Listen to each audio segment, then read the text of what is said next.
We have been on this adventure of daring greatly. If this is your first Sunday, consider it a divine appointment. Do not think that you missed anything. Every service is online, so you can catch up on anything you want, and you can still get this book. Who is a fan of this book? Wow. This is Brené Brown's book, Daring Greatly. And it's about shame, it's about vulnerability, it's about waking up to our wholeness and wholehearted living. It's about standing in the moment and creating from a place of our fullness, a place of our worthiness, a place of our belonging, a place of home. And it is fascinating work. It is excellent work. I think it's God work. So I want to share with you a few things. Today is our last Sunday of the adventure. And I want to start with reading the beginning of this chapter. This chapter is on wholehearted living, wholehearted parenting. And she starts this chapter with a pullout that says this: who we are and how we engage with the world are much stronger predictors of how our children will do than what we know about parenting. In terms of teaching our children to dare greatly in the never enough culture, the question isn't so much, are you parenting the right way, as it is, are you the adult that you want your child to grow up to be? Are you the adult you want your child to grow up to be? She goes on to quote Joseph Pierce, who says, what we are teaches the child more than what we say, so we must become what we want our children to become. She goes on to say that this field of parenting is the field that is the most fertile ground for teaching, for cultivating connection, for meaning making, and for love.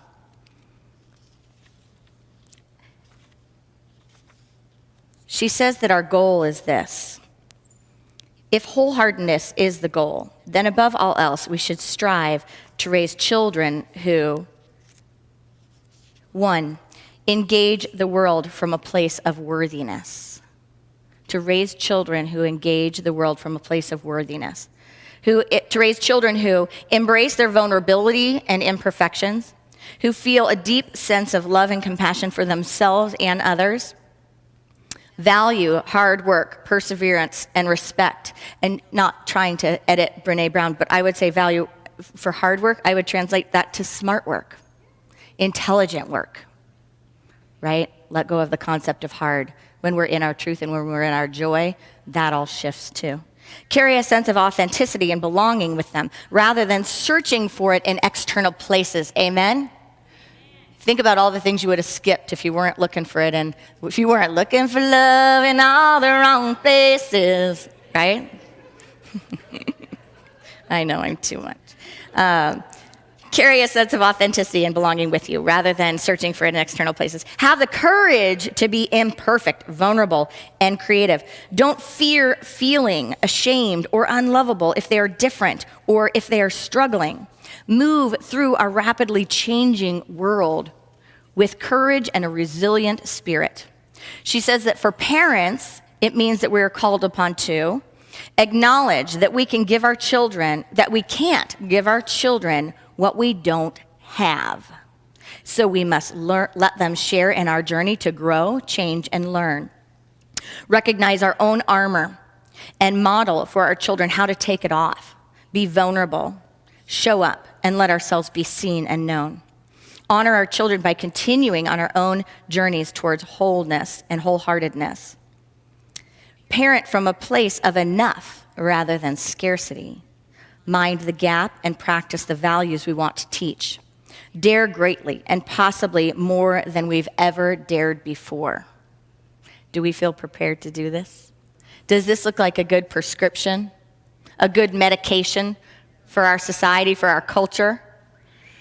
She says, in other words, if we want our children to love and accept who they are, our job is to love and accept who we are. We can't use fear, shame, blame, and judgment in our own lives if we want to raise conscious children and courageous children, she says. Compassion and connection, the very things that give purpose and meaning to our lives, can only be learned if they are experienced. So if we want to raise conscious children, if we want to raise the consciousness in ourselves, it takes diving into this practice, right? So I was recently with a couple of Unity ministers, too, that I I consider new powerhouses to the movement. And we were talking about this concept of parenting and this concept of the future and what will birth a positive future, but we're talking about it for the unity movement. And we were going into what are the trends. You know, there's a lot of talk about spiritual community, church being in decline, and that it won't be a thing of the future. And so we were looking at like, well, what's ahead of us? What's unity going to be? What is the future of unity? Doesn't have one. Do we have a future in this world? And what's valuable about us? And how can we get ahead of the curve? How can we look at what's next? And you know what it really all boiled down to? Of course, is that we can't think ourselves there.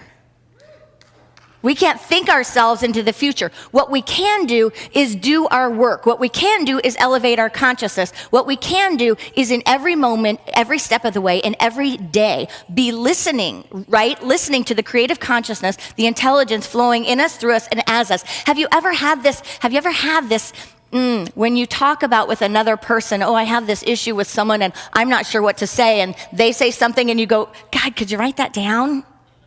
Right? Because that's exactly the words I need, right? Or you've tried to get help and planning for something and practiced it. But the truth is, can you prepare for something like that?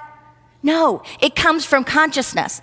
Well, it's the same with our parenting. It's the same with our movement. It's the same with whatever it is that you consider yourself birthing or parenting in this moment. It can only come from what we are. It can only come from the consciousness of what we are. And that can be good news or bad news. The bad news is you can never figure it out. You can never figure out how to make yourself not obsolete. You can never think your way into it, right? We can't think enough. We can't take enough classes or programs in parenting, in spiritual community, in our jobs, whatever it is, to go with the changing times. What do you think the paper makers did when, we started not wanting to have as much paper, right? Oh, let's hold on to paper so we can keep our jobs. Or can you be evolving? Can you be changing? Oprah Winfrey, I remember one of the most significant things I heard her say was, people were asking, how did you stay relevant? How did you stay this long in the limelight? And she said, she kept reinventing herself. She kept reinventing herself. So as the consciousness shifts, we're there. Amen?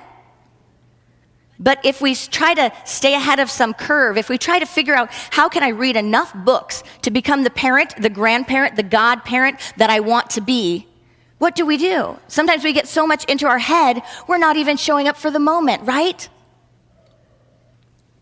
So do we believe that within us there is a divine blueprint for all of this activity?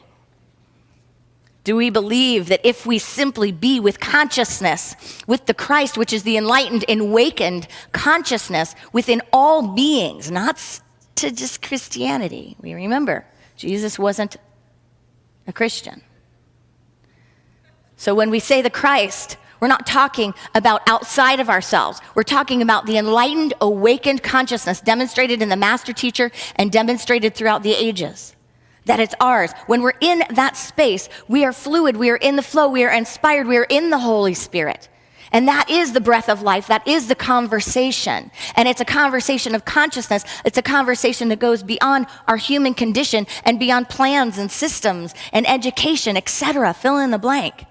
Is that not good news too? It's a little less exhausting, I think. I mean, when I go to some conferences, I think, another program that I have to operate, a program I have to implement.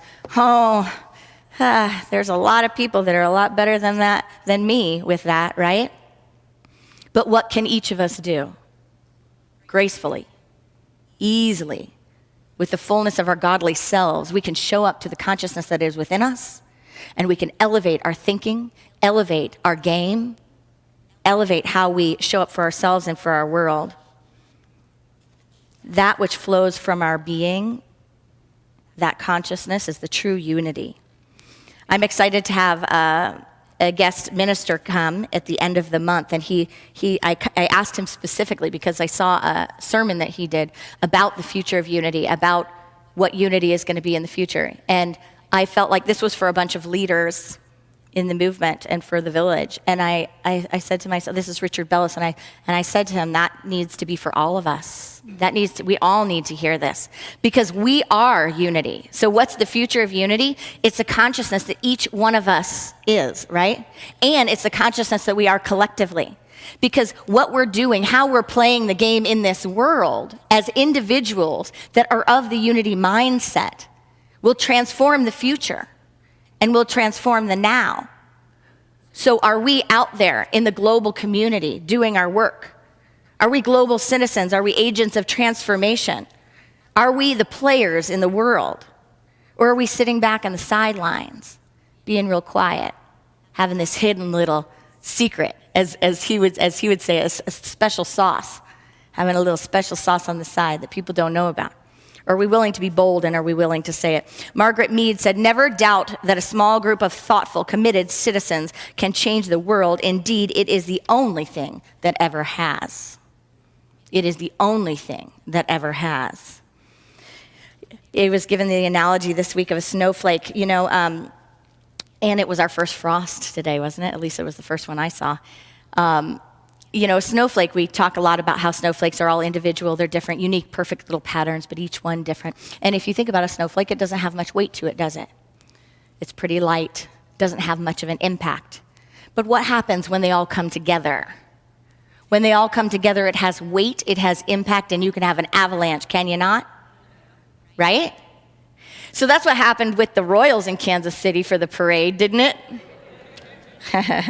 We had an avalanche of blue. If there was one Royals fan, there would be one person in blue. It'd be a little dot, a little spot, cheering on a team. But when you have a whole group, it has an impact, doesn't it? It has a feeling, a vibe, something that's catching. I gotta say, I have been around for a while, and I have always kind of been a self-proclaimed sports hater. I've known about baseball all my life, and I've gone to see some games. In fact, my first game ever that I went to see, I was a kid, was the Mets in New York. My dad took me, and I probably fell asleep there. But the Royals even got me. They got me. How could they get me? I was not accessible. I was not available. I was not visible. You know what? They got me because of you. That's how they got me. They got me because they got you. And I started listening to the conversation, and I heard more of a conversation, right? I've heard people say that with other teams, sometimes people don't always support those teams. They attack the people and all of this. But I heard a different field when I listened to this conversation about the Royals. I heard, you know what? We support our boys, no matter how they're performing, right? Brene Brown's work is on how, are we worthy because of how we're showing up, of what we're earning, what we're getting, how we're playing, what we've acquired? Or are we worthy simply because? So I heard the conversation of, we value these boys because we value them. Men. I like calling them boys. It's fun. But that there is an inherent worthiness. There's an appreciation there, right? So there's a conversation about appreciation. There's a conversation about worth. There's a conversation about consciousness.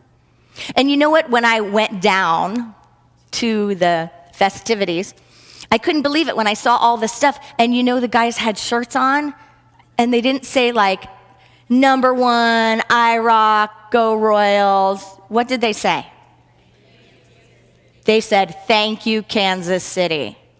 That's what the shirts said, right?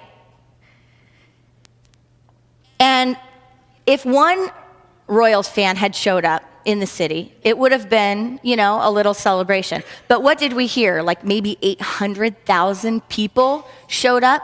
I have never been so happy to drive around in traffic. I have never had so much fun driving around in traffic. And I have heard so many people talking about how proud we were that there were only 3 arrests. And you know what? Yeah, right? And what happens when there's a coming together, and I can hear the old me saying like, stop talking about sports. We're in church, and now I'm the one doing it, and it's going to keep going. I mean, I was always the one that goes, come on, it's a game. But something happened. So only 3 arrests. People gathered together with a field of energy, a vibrational field that I could feel. And it created a sense of belonging. Because for me, right, it was more than about the team. It was about the team, and it was this feeling of Kansas City, and it was this feeling of all these people, and it was this feeling of, I love this. I love this, and I want to be a part of this. I want to celebrate it. Kansas City rocks. What an awesome place to live. What an awesome team. What an awesome people. Because there were some values expressed there. And you know what else? Just like the snowflake, if you have one, doesn't weigh so much. But if you have a bunch, there's an avalanche. The same thing happened, because what happens when you come together is you break the human laws. You break the man-made laws. You break the man-made rules. And taking it to a spiritual perspective, we're talking spiritually, you really operate in a different field. But the analogy here is that you could just pull up on a curb off the side of the road and park wherever you wanted to. I heard people even abandoned their cars, right? When else could you do that? And there was a little bit of group energy to that, because it took that first courageous person that was just going to, I'm just right here. And then everyone else is like, it's a parking lot. I cruised right on up towards the end to find this little tiny spot just right on the grass, right by Crown Center, and just, boop, I have a Subaru, okay, boop. Walked right over. So when we participate in a collective consciousness that has an energy, the rules change, do they not? The rules change. And we start operating, spiritually speaking, by spiritual law, which is a different set. It's a different set of laws, it's a different set of rules, it's a different set of principles, and it's a different set of paradigms. And the old doesn't always apply. The limited doesn't apply at all. Scarcity, it doesn't apply. Lack of belonging, lack of wholeness doesn't apply. When I looked at this chapter and looked at all of the things that Brené Brown said were really important to creating resilient people, resilient citizens, I thought to myself, that is the practice of unity. That is the practice of unity. Because it's not in every sanctuary, not in every single one, that you hear that you are whole. It is not in every sanctuary that you hear that you are born blessed. It is not in every sanctuary that you hear that you belong here, that you belong where you are. It is not in every sanctuary that says the sexuality that is within you belongs in you, celebrate it. It is not within every sanctuary that the allness that you are is welcome and celebrated. It is not within every sanctuary that we say there is a mighty, mighty, mighty distinction from who and whose you are to your actions and how you show up. But in unity, we are that sanctuary. Are we not?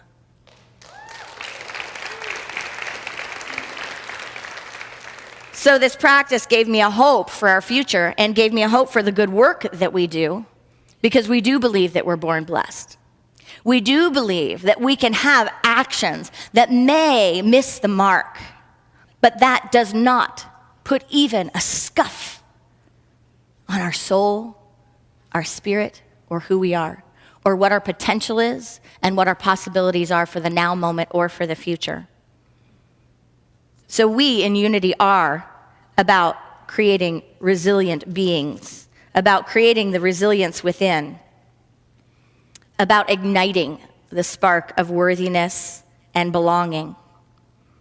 We're about knowing that wherever we are, we're here to feel a part of something greater, a part of a whole, a part of God, an aspect of God consciousness in expression. What more could we want to belong to? What more could we get our worth from than this knowing and this experience, which is even beyond the idea or beyond the knowing? We're in a field of letting go that we need to perform, as she says, please or prove. That our worth is determined by our accomplishments, our acquisitions, or external acceptance. We're about believing in ourselves, believing in our divine potential. So if we are about believing in our divine potential, isn't it ours to dive into any residual activities of shame, judgment, blame, all of those negative things, that are gonna happen, right? They're gonna happen. That's the beauty of awareness. Awareness doesn't say I have to get rid of it once and for all and be done. Awareness says, I will be that which is beyond it. I will be able to witness it and allow it to move through. I will activate my practice when I see it. So we have some work to do as a culture, do we not? We have some work to do as a people. I want to share another really impactful part of her book. She says that our call is this. As parents, we help our children develop shame, resilience, and worthiness by staying mindful about the prerequisites that we are knowingly or unknowingly handing down to them. Are we sending them covert or overt messages about what makes them more or less lovable? And every time we talk about parenting, we're talking about ourselves too, aren't we? Because remember, if we leave ourselves out of this, we cannot give what we don't have. And friends, we cannot do our work when it's not up, can we?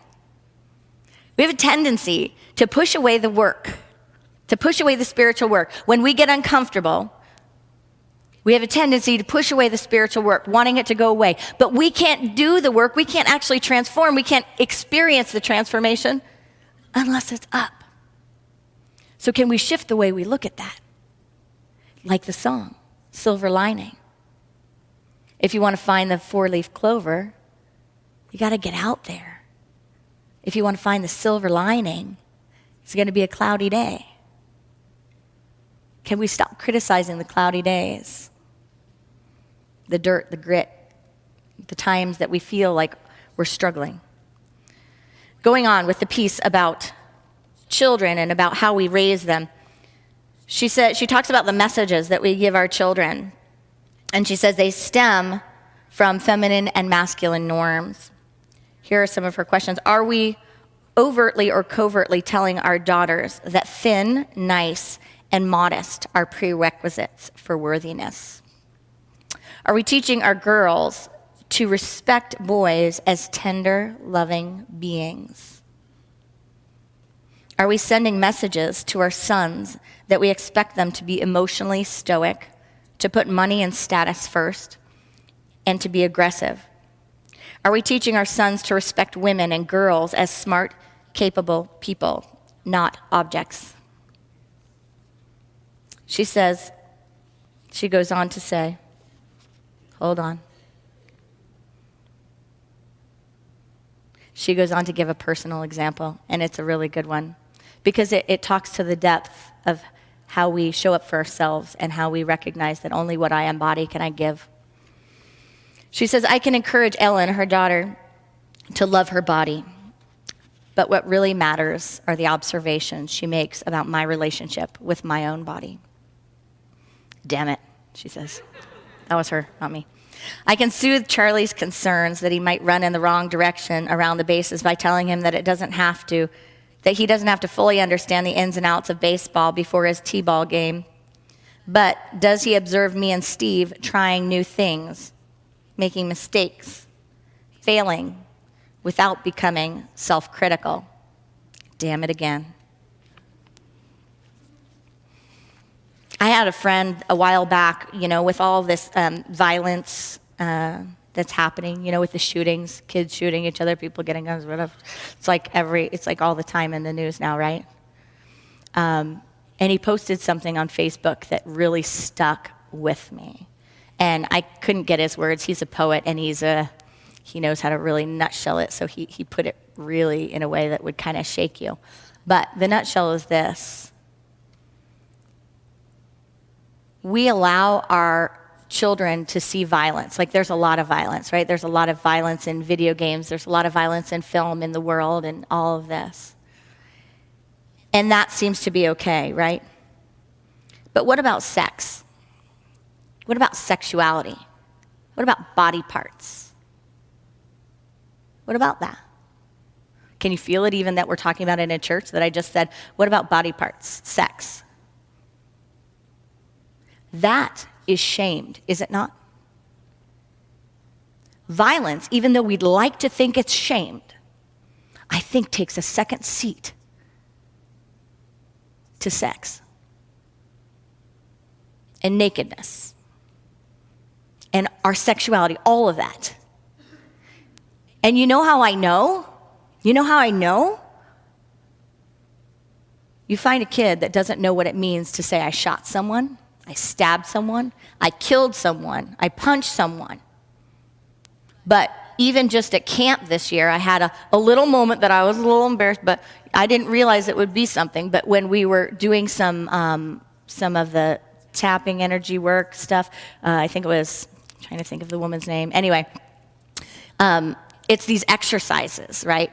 And the woman leading the exercises on the video said, the next point is below your breast. What happened with the kids? I was a teacher too, so I knew any time that the word ass came up I just said that in church. Just realized that as it came out. But anytime, are you all very comfortable now? Some of you are mad at me, you can talk to me after the service. But as those things come up, what happens? They start giggling, they start becoming very uncomfortable, they start getting red. But if we talked about a gun, if we talked about violence, what would happen? They may even kind of get into it, right? We've got teachers in the house. Teachers, you know what I'm saying, right? You know what I'm saying.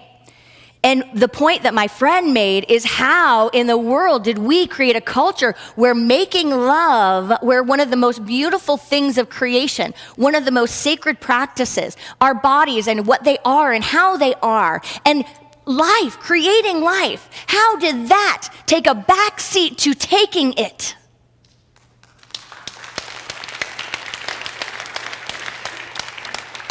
The only thing I can think is it happened because of this, shame.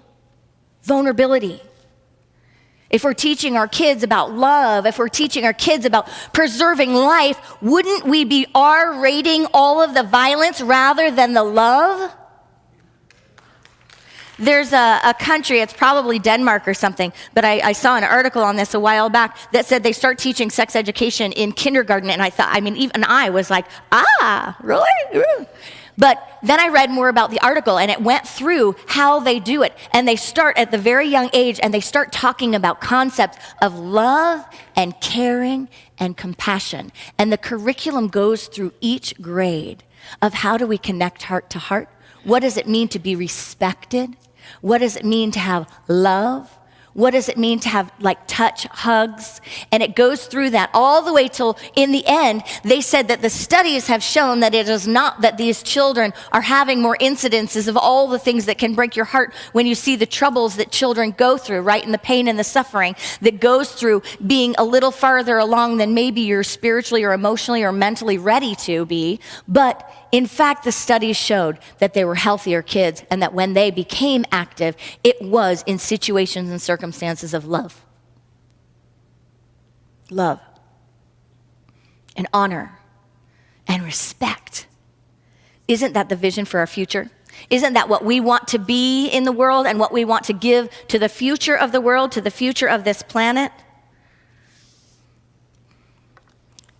There's a healing story she shared in here about a mother and a daughter. So if we think that there's ever a time, there's ever a relationship, there's ever a culture that is too far gone to have healing, just know, right, that everything can change in an instant. There's a story shared that she said she received a letter years ago from a woman, and the woman wrote this: "Your work changed my life in a very strange way. My mom saw you speak at a church in Amarillo." I like thinking that it was a Unity church. I don't know. I like thinking that. Afterwards, she wrote me a long letter that said, "I had no idea there was a difference between shame and guilt. I think I shamed you your entire life. I meant to use guilt," and that sounds bad if you haven't read the book, but if you've read the book, it says that guilt can be a motivator. Guilt is way healthier than shame. Guilt is about my actions rather than about who I am as a person. But it sounds funny. I meant to use guilt. "I never thought you weren't good enough. I did not like your choices, but I shamed you. I can't take that back. But I need you to know that you're the best thing that ever happened to me. And I'm so proud to be your mother." I could not believe it, she said.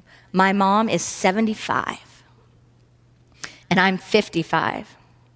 It healed so much, And it changed everything, including the way I parent my own kids.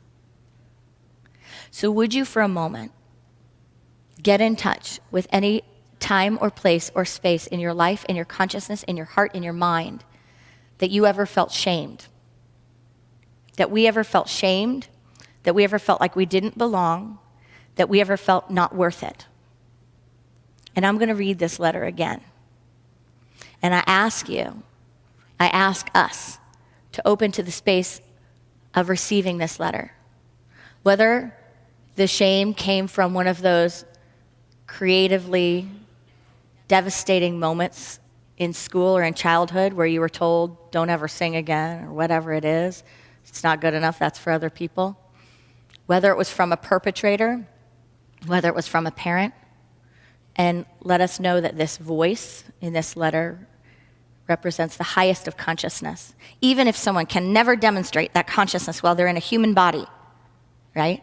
Even if it can never come while they're in human form, that this is the Christ self of all beings, that this is the God consciousness self of love. Not necessarily that God would guilt us for the highest would guilt us, but you hear what I'm saying. Are we ready? You got your experience? Let's allow in this healing moment. She said, your work changed my life in a very strange way. My mom saw you speak at a church in Amarillo. Afterwards, she wrote me a long letter that said, I had no idea there was a difference between shame and guilt. I think I shamed you your entire life. I meant to use guilt. I never thought you weren't good enough. I did not like your choices. You can edit in there, I didn't agree. I didn't understand. I didn't see at the time. But I shamed you. I can't take that back, but I need you to know that you're the best thing that ever happened to me. You're the best thing that ever happened on this planet. You're the best thing that ever came to all of us. And I'm so proud to be your mother. I'm so proud to be in your life. I'm so proud to be your friend. I'm so proud to be able to see you for who and whose you are. Let's take a deep breath in. So, in this season that we have dared greatly, that we have really stepped into our practice together, I close with two pieces from the book. She references Pema Chodron, and she says that Pema wrote, compassion is not a relationship between the healer and the wounded. It is a relationship between equals. Only when we know our darkness very well, only when we know our darkness well, can we be present with the darkness of others. Compassion becomes real when we recognize our shared humanity. She goes on to say, after telling a story about her daughter and supporting her daughter showing up, even if she's not going to be the best, even if she's not going to be what we call good enough, she said, sometimes the bravest and the most important thing you can do is just show up. So thank you all for showing up for this series, for daring greatly. Do we all need tissues? I know some of us do. Thank you for showing up and getting wet and getting uncomfortable and doing the whole shebang. Namaste.